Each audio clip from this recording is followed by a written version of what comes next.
What's good, everyone? Happy Good Music Friday. I do have my partner in crime, J3, actually in his office, which is really sick. It is a Music Friday, so I had to represent the t-shirt, some Yes Lord Anderson .Paak.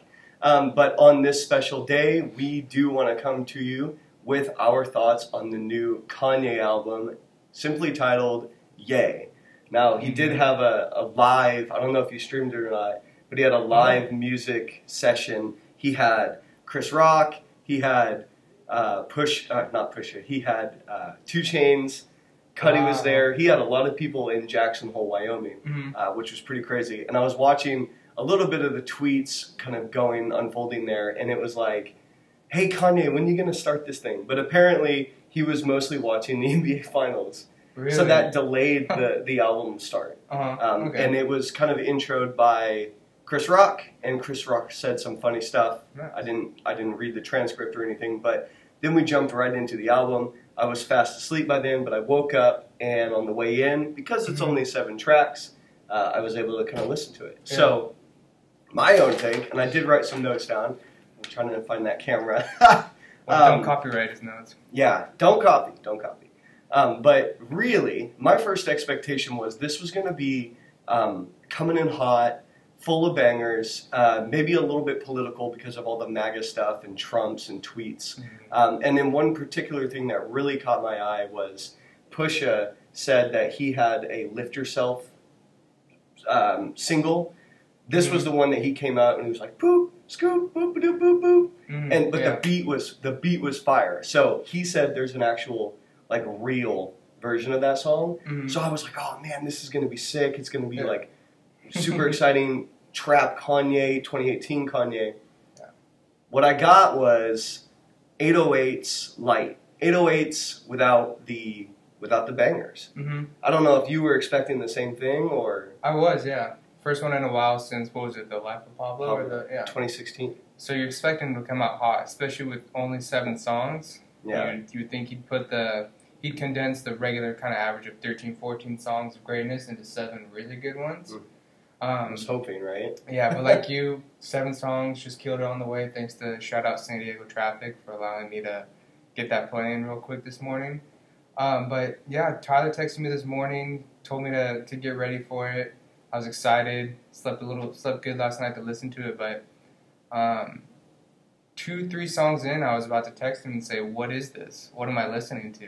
But then I was like, all right, we'll play it out. Obviously, being a huge Cutter fan, once Ghost Town came on, I almost broke my speakers in my car just turning it up and kind of put that on repeat again. To be honest, I didn't like that song. Really? I feel like the album is strong in the beginning because you have Thinking About Killing You or something like that, which has the most Kanye line. I love myself way more than I love you, and I'm thinking about killing you. Come on, that's crazy. But I felt like the first listen, it was, I don't really know, I don't really like this. There's not really a lot that I can sink my teeth into, like audio-wise.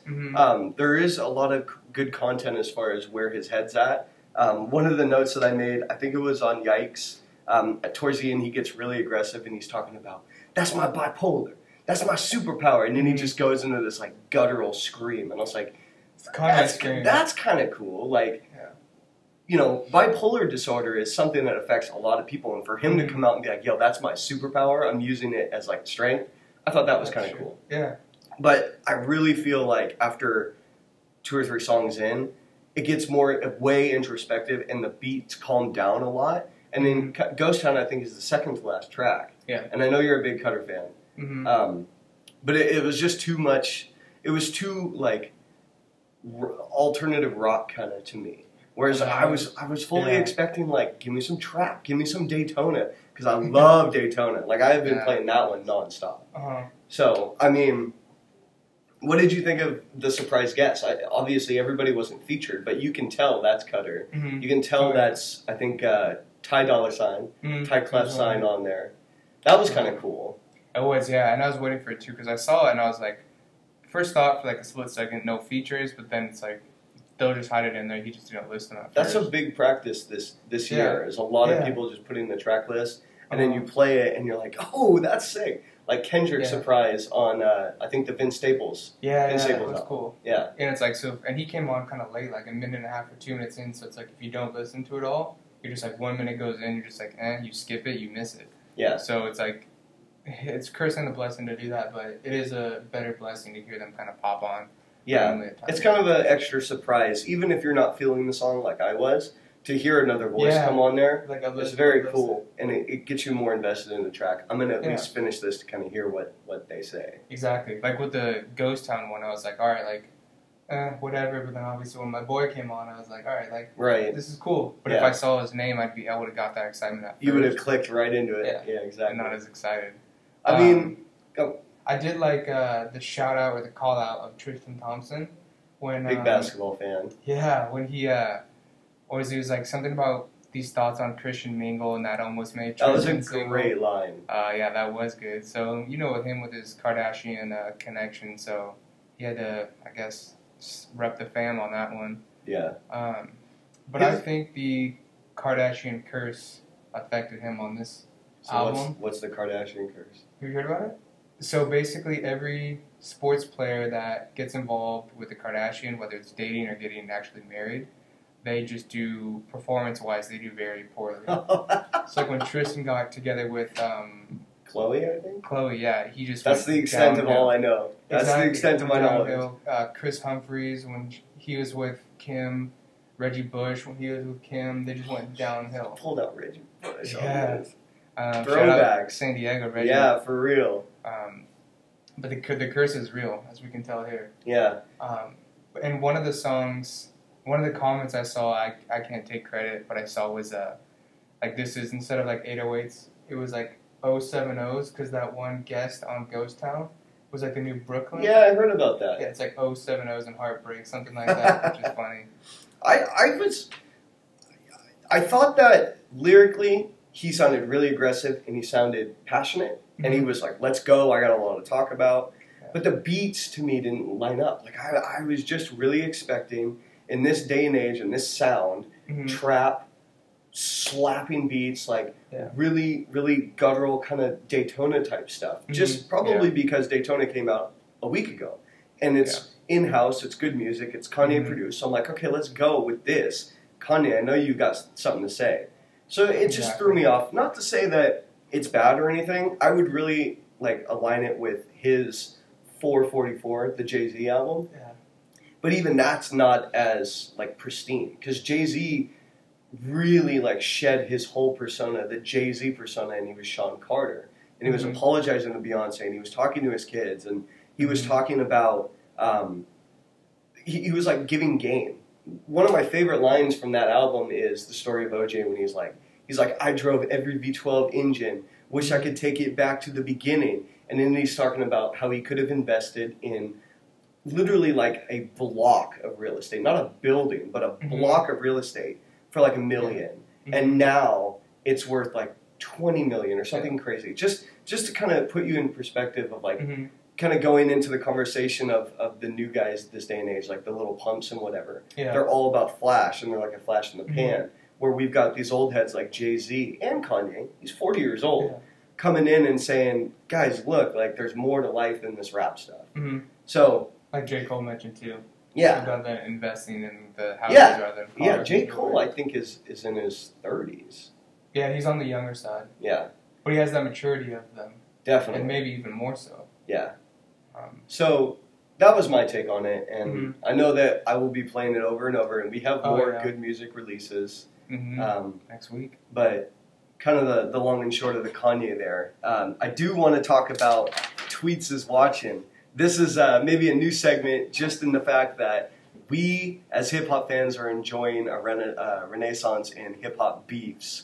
Now, for those of you that don't know, Drake and Pusha T are going at it. And Drake thought that he could ether just like Meek Mills with his weak-ass back-to-back. Lo and behold, the little shots that Pusha took on Infrared, the ghostwrite, I love the line. It was written like Nas... but Quentin did it.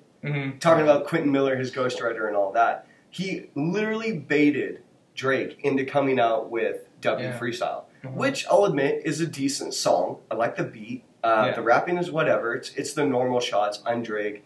I have more money than you. I'm more famous than you. Yeah. But we all know what happens next. This guy actually put me onto it, the story of Adidon. So maybe you can kind of throw that one up. Yeah, so I was I think it was like 6:30 on Tuesday evening, and I was scrolling through Twitter, kind of like on the What's Hot, and I see story of Adidon. It's like, what is this? Click into it. And the picture. Yeah, and so I saw the picture. I'm just like, okay, Pusha T, new response, whatever. Didn't know who the picture was of, and so listened to it, and I was like, this is nuts. That we haven't heard anything like this in a long time. And then I had to Google the lyrics real quick and listen to it again to make sure I heard what I heard. Mm-hmm. And then like I saw on Twitter like an hour later the comparison of that cover photo in addition to another photo of Drake with the face paint. The black face? Yeah, and I was like, this is bad. This is going to be huge. So in addition to revealing that he had a son and the with a cover porn star. photo, yeah, with the porn star, he just buried him so badly. And there's a lot of feedback because it's like a lot of the Drake fans are saying, okay, well, this isn't going to get played in the clubs as much as the Druppy.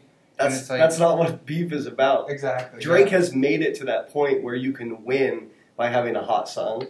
Yeah. But this was, as he says, surgical summer, man. Exactly. Yeah. It's insane the kind of stuff that he throws at. Nobody's gone at Drake like that. No. Nobody has gone at any rapper like that, I would say, since the Jay-Z and Nas era. Maybe even worse back with like Ice Cube and Eazy-E and Dr. Dre. No Vaseline. I know everybody loves to quote that, but this was so disgusting. And there are so many think pieces about it, and it's so much fun to read as like a hip hop fan. I don't really care one way or the other. I think Pusha's sick, and I've rocked out to Drake for sure. Same.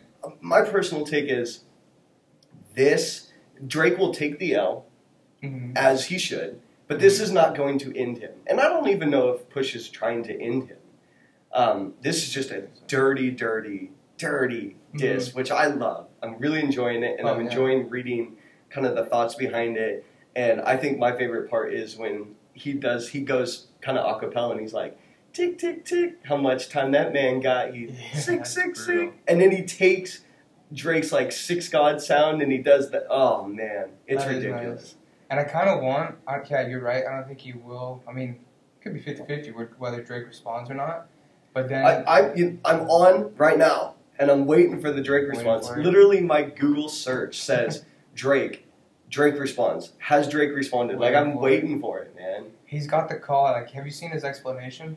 Yes. So I've seen the explanation, and I've seen Twitter's response to the explanation, which was even more fun. Beef is totally made for this day and age, where you can give a hot take in an instant. Twitter, IG, Facebook, whatever. Quickly. Yeah. But I want him to respond because I saw another, obviously on Twitter, tweet that was saying Pusha T has a lot more and a lot worse. He has the ammo. So if Drake does come back, Pusha T is going to come back with a No Vaseline Part 2, I think. I think it's going to be bad. Could you imagine? Yeah, I hope so. Could you imagine? That would be epic. A Vaseline of our era. And honestly, back to the whole hit, this won't be played in the club. Dude, I jammed to the story of Adidon for a good hour. And the song's only 3 minutes. So it's on repeat. First of all, once again, because it's the story of OJ Beat, which is just dirty in and of itself. Yeah. Because it's talking about the hook, the sampled hit hook is My Skin is Black. Drake, blackface. And then Drake's response, hey, I was trying to raise awareness for black actors. And then Pusha's response to that was, Drake, you have never been political. You've never aligned yourself with any of this. So what are you even talking about? Like, he's just getting slaughtered left, right, and center. Exactly. It's been brilliant. The whole club, plays in the club versus, in, whether you're driving or in the office or you're working out, whatever. It goes to show you who the different audiences are. Pusha's audience is more lyrical based, and it could be based instrumental and beat based too, because he does have some sick beats, especially in the past. But the Neptunes was his producer. Yeah, that was nice. Yeah, he's really good. But Drake's audience, and like we said, we're a fan of both, so it's not like you have to be one or the other.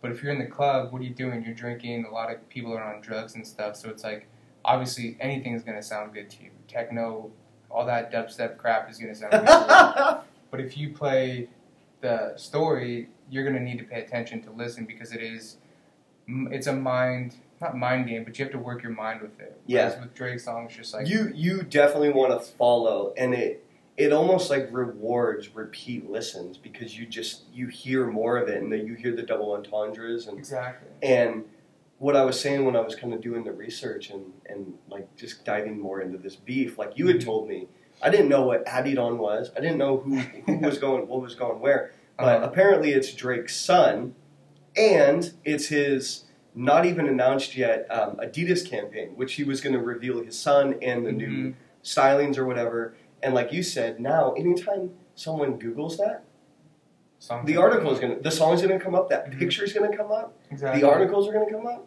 way before the Drake stuff. Brand so ruined. It's demolished. Yeah, it was a brilliant move, and you can't get past what Pusha says right in the beginning. Surgical summer, snip, snip, snip. I'm done, dude. Like, let's go. And we talked about this before with the whole how did Pusha know that was going to be the story of his campaign coming up? And yes, this is exclusive right here. I've never read this anywhere, but having heard it from you. And so Tyler confirmed it because I didn't know, but obviously, Drake being tied to Adidas, he has that Adidon campaign coming out. But who else is tied to Adidas? Kanye West. Kanye getting on the song, producing obviously good music with Pusha.